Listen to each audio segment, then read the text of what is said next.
Alright guys, welcome back to the channel. My name is Adam, aka The Stapler. I appreciate you guys for tuning in. If you guys appreciate and like what you guys see, definitely drop a like and a comment below for the video, and consider hitting that subscribe button. It's the best way to help me out and continue to grow.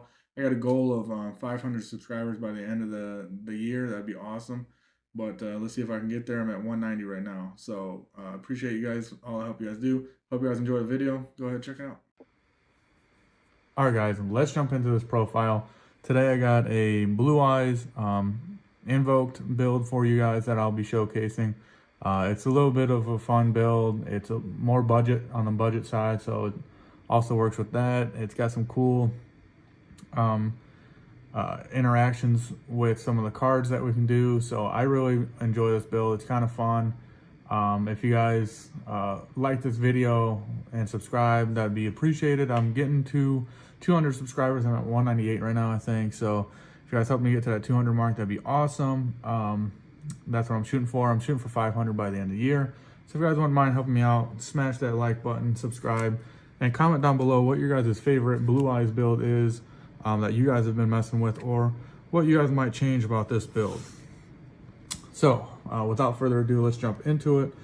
Starting off, we've got two Blue Eyes and Jet Dragon for our Blue Eyes monsters. These are pretty self-explanatory. I think most people are playing just two Blue Eyes in their main deck nowadays. The Jet Dragon is optional. I do like Jet Dragon. It recurs itself. It comes back. It's a nuisance to deal with. I really appreciate the card, so I opt to play it. So that's what we got for Blue Eye stuff. And then for the tuners, we've got typical 3 Maiden. Card's really good. I'm sure you guys have seen it in action so far, so I won't go too in-depth on explaining stuff. We've got 3 Stage. This is pretty standard in 1 Master. The Master you can cut if you would like. It is leaning more on the synchro side of things if you go with the Master, but it also gets back your Sage and your Maiden for other for later on in the game. So Master is a good card. I like it, so I'm going to choose to play it. But if you guys want to cut it for something else, I can definitely understand that. So now we go with Mausoleum. We got 2 wishes. You could do just 1 or 3 or 2. Honestly, I've seen builds play different card counts for this card. Some people don't like how hard it plays into Ash. It's obviously searchable off of True Light, so you could just play 1 if you really wanted to. You can't add it off of True Light if it's already in your grave, or on your field. So that's another reason why you may opt to play a less card count of these. However, I think most people play 3. I'm choosing to play 2 just to cut it back a little bit, and so I don't see multiple in my hand. But I do like 2. I like the ratio at 2. 1 Roar and 1 Ultimate Fusion. Roar is pretty self-explanatory, just gets you Blue Eyes for free, and Ultimate Fusion will help us get into some of our extra deck monsters that you'll see later on that are really good for this deck. And then rounding it off, we've got True Light and Majesty of the White Dragon. These 2 are really good. True Light makes the deck run and keeps everything going. So that'll be it for our Blue Eyes engine. I'm gonna try and make this kind of a quicker profile for you guys, so you don't have to. I'm assuming you guys have seen most of these cards already, so don't hate me. Yes, I've got the gold Alistairs and the gold Invocations. I got them for cheap, okay? What can I say? They were pretty cheap when they got reprinted at these gold rarities. But you do 3 and 2. You could change that ratio up if you feel, but that's the ratio I play. And then I go with 3 Magical Meltdown. If you do want to cut a little bit more cards too, Meltdown to 2 or 1 is also not a bad idea. However, you know, the more copies you see of Alistair, the more, with a combination of your Blue Eye stuff, the more you can go into multiple interruptions and with one hand, you know, with one hand. So I like to play it at 3. You can also search it with Ancient Fairy Dragon, which I'll show you guys later. But that's it It's a very small Invoked package. That's why I do play 3 of the Meltdown. And then the hand trap lineup is pretty standard.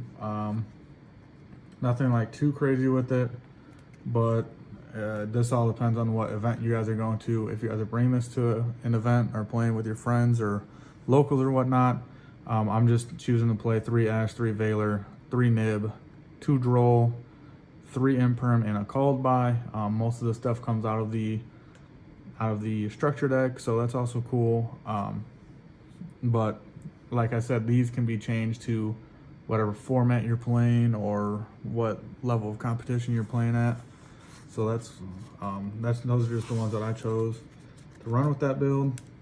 This is a 40 card list, so keep it nice and clean, and then we'll go straight into the extra deck.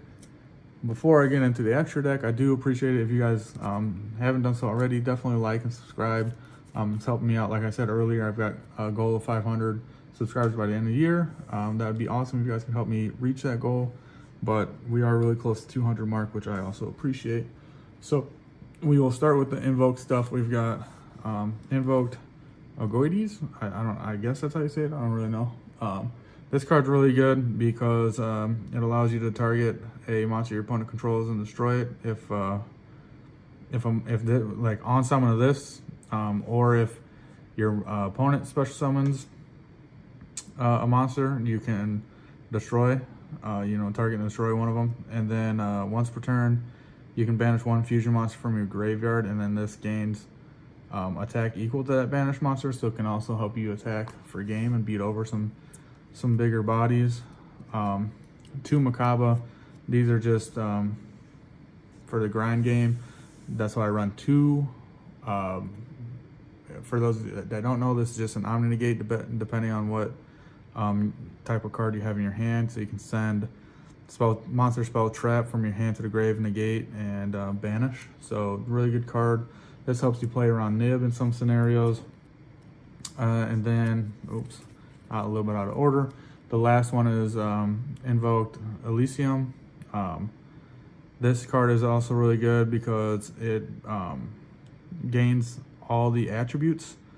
So once per turn, quick effect, you can target 1 invoked monster you control or in your graveyard, banish it, and all monsters your opponent controls with the same attribute as that monster. So this one is a light, and it gains all the other attributes except for like Divine, I think. And so you can target this if you want, and then banish it and all your opponent's monsters that have the same attribute. So this is really good at clearing boards. It also has 3,200 attack and 4K defense, so it's a big body. And then now we'll get into the Blue Eyes stuff. You got Tyrant Dragon and Neo's Ultimate.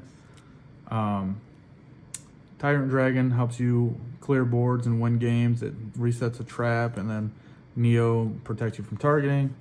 And then we'll go with the 2 Blue Eyes Spirit Dragons. These are really good. They're a graveyard negate, and then they tag out into some of these other monsters that I'm about to show you, including Blue Eyes Ultimate Spirit, which is an Omni on field, an on-field Omni negate. You've got Black Rose Moonlight, Ancient Fairy, and Lightstorm Dragon. Moonlight allows you to bounce a card. Ancient Fairy lets you search a field spell and also summon something from your hand. So it's a really good card. And then Lightstorm Dragon pops back row, and then you can also add a spell or trap, or set a spell or trap from your graveyard. So this card is really, really good. It might as well be a Blue Eyes card. It almost looks like one, but you get it off of tagging out from Blue Eyes Spirit Dragon. You could also hard make it, I think, but not 100% sure on what you would use for it. And then rounding it off with the Link monsters, you got 2 Spirit Dragons, just in case you're going to like turn 3 or something, or a little bit further into the game. And then Lina. If some of your plays get stopped, you can Link summon into Lina, and then crash the Lina and search for a starter, one of your Blue Eyes Tuner monsters, which is really good. This card also can take detonators and other stuff out of the grave, your opponent's other Blue Eyes monsters and whatnot. So really good card. I really enjoy this build. It's pretty fun to play with. Let me know, again, what you guys think in the comments. And then if you guys had fun with this video, I appreciate it. Like, subscribe, and I'll see you guys on the next one.